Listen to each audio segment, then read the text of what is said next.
As global tensions rise and conflicts intensify, the contributions of young people in peace building and conflict resolution have become indispensable.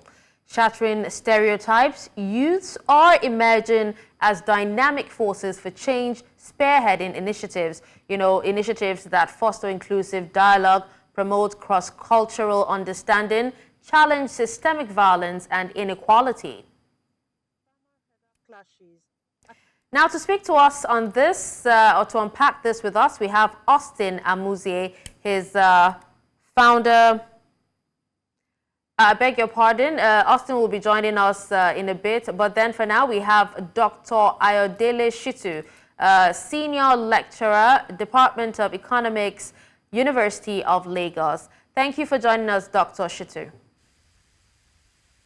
Thank you very much for having me this afternoon. Good afternoon to all our viewers. It's a pleasure to have you. All right, so Dr. Shitu, what unique perspectives and strategies, are young people bringing to the fore of peace building and conflict resolution?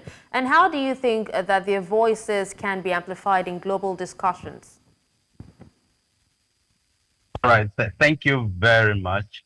You see, the young people are an indispensable actor when we talk about peace building and the conflict resolution space in Nigeria and across the globe. And it's quite interesting to note that the population of young people that are aware of this capability are still very limited. But thanks to the evolution of the digital space, the technological know-how, and in fact, the digital economy, I would say that the awareness is increasing. And what we need to do is just to help these young people create nuanced opportunity for them to be able to tap into the emerging opportunities within the peace building space and for them to be effective players in conflict resolutions. All right, but what about African youths? What role can they play in preventing and resolving conflicts on the continent? All right. For African youths, it's interesting to note that the dynamics of conflict is becoming complex. And what this means is that African youths needs to start taking up specific roles, particularly as the community champions, number one. As community champions, I want to see African youth take initiatives that would foster peace building right from the grassroots. When we talk about peace, the dimensions of peace varies and everyone actually looks at peace from different points of view. In a recent study that we conducted, particularly around January last year, we realized that peace means different things to different people. Some see peace as just mere being able to sleep and wake up without any hassle. Some define peace as being able to walk around without harassment. Some see peace as absolute security. And when we look at all the definitions you have, you begin to ask yourself, where does young people fit in? And we realize that number one, we need young people to be community champions. Community champions are young people with innovative ideas, open-mindedness, good leadership skills, good followership skills, and more importantly, they can be able to play a mediating role within the community. At the moment, given the complexity of the political landscape in Nigeria and across Africa, young people are often seen as enablers of politics followers or political followers or mobilizers at the grassroots. But in this case, for them to be able to function effectively, within the peace building and conflict resolution space, that mindset needs to change. Yes, they have the power to mobilize, but for positive and progressive purposes within the community. Young people could also take up roles as advocates of social justice. You know, the economic hardship, interestingly, makes everyone feels that young people are losing opportunities or young people are not getting the right opportunities that they desire within their economic space. So promoting inclusion and equity is a core for every young people. And I think that in this regard, young people can actually be good advocates for social justice with a view to addressing social inequalities, structural inequalities, economic inequalities, political inequalities that often leads to conflict, discrimination, economic exclusion, and of course, human rights violations. Making these young people, you did say, community champions and seeing their roles as advocates of social justice. How can we, the African youth, facilitate dialogue between conflicting parties in regions like, the Horn of Africa or even the Sahel? Interestingly, that you cannot give what you do not have. Okay.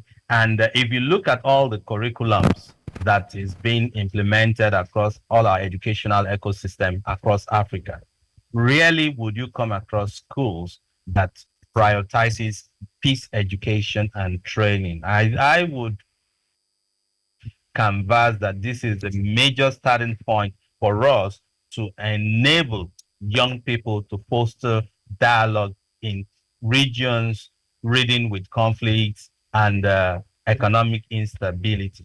So when we promote peace education, for example, these young people will be empowered to foster peer-to-peer learning amongst themselves. When they have an understanding of the strategies that can be used to promote peace discussion, peaceful discussions, one important thing I think that would emanate from this is conflict resolution techniques, non-violent communication skills, and more importantly, young people will be able to build that tolerance level to cope with the emerging diversity that characterizes our views, our voice, and our goals. Consequently, spreading peaceful values among societies. We can also promote workshops, training programs, etc., that would enable young people to be peace advocates. You know, I said about looking at community champions. So if we prioritize peace education and training, obviously we're on our way to achieving this. Now, another interesting dynamics to peace building and conflict resolution discussions in recent time is the digital space. You need to know the quantum of conflict, digital conflicts, as a result of information dissemination or misinformation dissemination. This is another space we must not overlook should we want to harness the youthfulness in promoting the youth, empowering young people to be successful peace builders and conflict resolution agents in our continent. So social media advocacy is another area that I would canvas for, and so that we can begin to have progressive and open-minded discussions on our digital platforms. Now is the time for us to discourage what we call the digital sharks on every digital platform, because conflict is not only about carrying the guns or carrying the knives, etc. The way we shut down every conversations on digital platform is is also another nuanced dimensions to peace building and conflict resolution. Hence, we also need to think in that direction, promoting digital peace builders. All right, thank you so much for that, Dr. Shitu. Now, I'm being told that our second guest has actually joined us, Austin Amuzie, founder Dream Light International Foundation, Lagos. Thank you for joining us, Austin. Good afternoon, everyone. So let's, Joining. okay, thank you for joining us once again, Austin. Now, let's continue from where Dr. Shitu actually stopped. He was talking about, social media and how it can be used or leveraged to promote peace and reduce conflict among African youths. Please go ahead.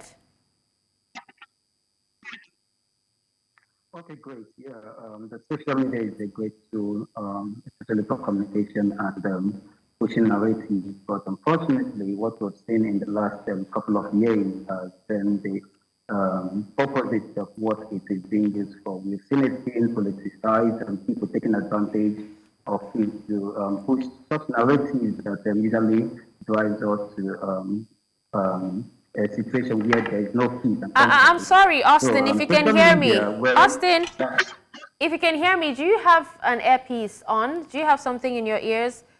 Do you mind disconnecting it for us so we can hear you clearly? Just speak to your device. Just speak naturally so we can hear you clearly. Okay, Fantastic. Yes, please go ahead. can you hear me better? I can hear you. Please go ahead.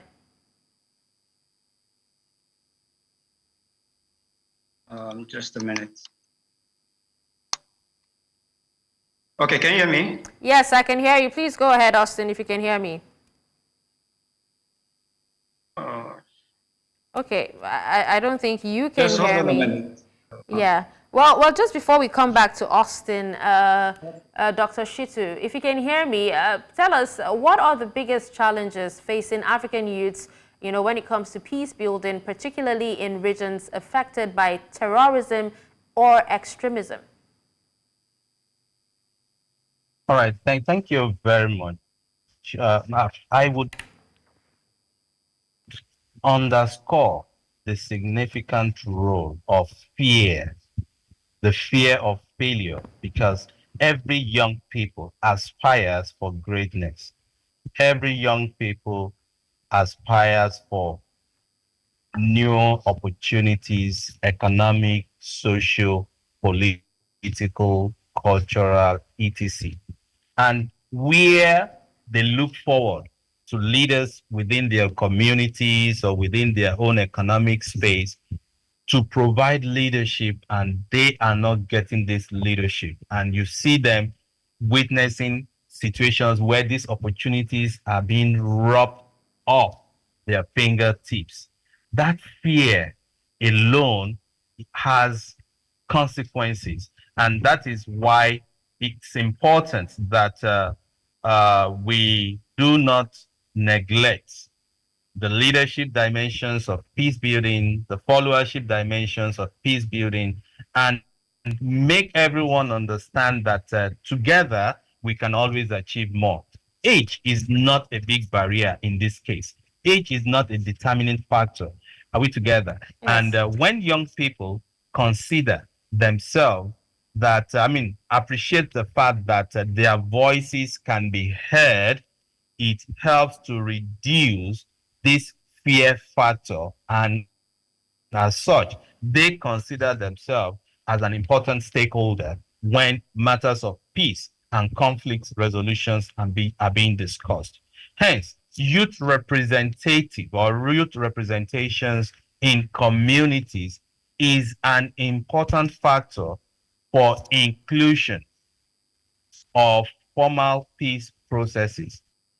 And interestingly, do not forget that in Africa, informal economy is growing wide, and many young people, unfortunately, are seeking havens in this informal settlement or informal economy where opportunities are not structured. Hence, if we can guarantee the creation of newer opportunities through structured and unstructured atmosphere and help to reduce this fear factor in young people, then I think we would begin to celebrate our successes when we talk about peace building. Okay. Well, let's come back to Austin. Austin, can you hear me now? Yes, I can hear you. All right, yes. Please go ahead. You're talking about how social media can be leveraged to promote peace and also reduce conflict, among African youths. Please go ahead.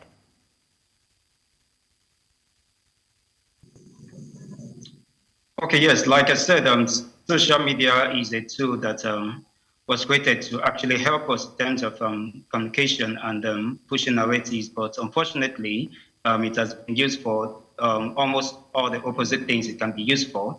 We've seen lots of people take advantage of it to push their narratives in terms of politics and tribalism, ethnicity, and all such views that usually create divisions among us.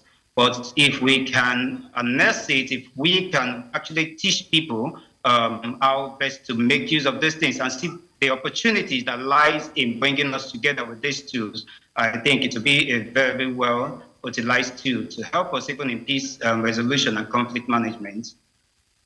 All right, Austin, still on you. How can African youths engage in peace-building efforts in countries transitioning from conflict, such as South Sudan or even the DRC? Yeah, youth can serve as some peace messengers and bringing bridging the gap between communities and promoting dialogue and understanding. They can act as conflict resolvers, using their creativity and resourcefulness to find innovative solutions to complex problems. And as change makers, youth can advocate for policy changes and social justice, pushing for a more equitable and just society. If given the opportunity, the problem is that most times youths are not given the opportunity to do these things. But if given the right opportunity with the right guidance, these youths, they have potentials in them. They're able to create solutions out of nothing. So with this support, they can easily be peace messengers going into the communities, into the society, from the main places where these conflicts are coming from. They can actually tackle the problem from there. So if they are given the right resources and support, they are able to be peace messengers and able to bring peace to such regions. Okay, so but how can African governments and international organizations support youth-led peace-building initiatives on the continent? Yeah, what most young people face today is the numerous challenges of lack of resources, lack of recognition, and lack of support. The youth are not recognized, especially in Africa today, when you see leaders want to sit in power. But when they have the necessary opportunity to be in politics, and not just be in politics as being tools to be used for election, but able to play key roles, engage in dialogues and decisions that affect them, and the necessary resources are provided through the education, enabling environments, enabling resources for them to carry out some of this work, and also being recognized. We have young people doing great things, but the government doesn't have a way to recognize this one. In some conflict areas or zones, we've had lots of people look at the case in Nigeria. We have lots of young persons that actually played major role in the Niger Delta, even in the northeast region today. But many of them are not being recognized. And when you don't recognize these people with what they are doing, how do you want them to continue doing those things? So there are lack of we have lack of support for many of these ones. But if they can get some of these things, you see them flying, you see them coming out with great solutions to some of these problems. Okay. So give them mentorship, give them training opportunities. You'll see them do so much. Absolutely, Austin. Now let's hear your final thoughts, Dr. Shitu. Talk to us about what policy changes are needed to prioritize youth involvement in peace building in Africa. All right, thank you very much. And I would like to pick up from where my colleague ended. Government sincerely has a lot of roles to play. The private sector has lots of roles to play. family as a social agent in our society has a lot of role to play. However, in, in terms of tapping into the low-hanging fruits, these are the generation of young people today are digital natives. So we can now begin to also channel their energy into becoming peace innovators. So artificial intelligence is all over us. It has come to stay. Can we now begin to look for tech for peace, such that we can now begin to nurture social innovators that will use technology to drive innovative solutions that will inspire peace building, not just at the grassroots level, but across the various tiers of our society. Mobile app platforms that would be used for educational tools to stamp down violence, provide early warning signs of any emanating troubles anywhere within the society, etc. So I want to see policies that will be, initiated along the line of promoting tech for peace, but not just tech for peace alone. Let this be youth led. And once it is youth led, these young people can actually be motivated to own it, implement it, and deliver it for the good of the society at large. Thank you. All right, now let's have your final thoughts as well, Austin. Okay, great. Thank you. So like he said, you should create youth-led initiative. You don't come up, most often time we see the government bring out initiative for youth, and these initiatives are being headed by the elderly persons who actually can relate to the problems of youth. Give youth opportunities, give them youth-led initiative that can help them and allow the youth to champion some of these things. They know how to reach the people in the communities. Also, one thing I've been working on recently is an opportunity to see how education, entrepreneurship education can be pushed into the school curriculum. Now, we need to find a way to get the younger ones engaged. Now, we have many young persons who are in some of these conflict-prone areas. Now, with situations around them, with especially what is happening in the Northeast now, you see young persons without any basic education, no skill, no business or whatsoever, and they turned into being bandits and then looking for ways to make money. Now, the younger ones, when they see these people make this money, it's just like some of them flaunt it on social media, they move with what they see. But if these people can be rightly guided into initiative that can help them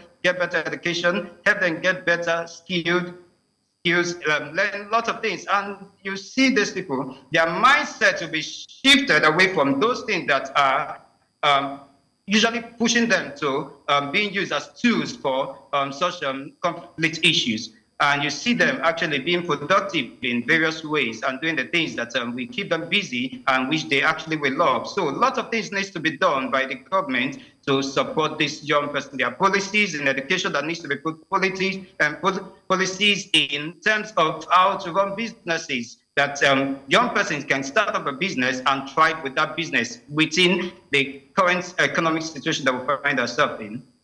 Okay. Well, thank you so much, gentlemen, for taking time out to speak to us on this. We really, really appreciate you. Austin Amuzie, founder, Dreamlight International Foundation, Lagos, and also Dr. Ayodele Shitu, Senior Lecturer, Department of Economics, University of Lagos. Thank you once again. Thank you. Thank you for having me.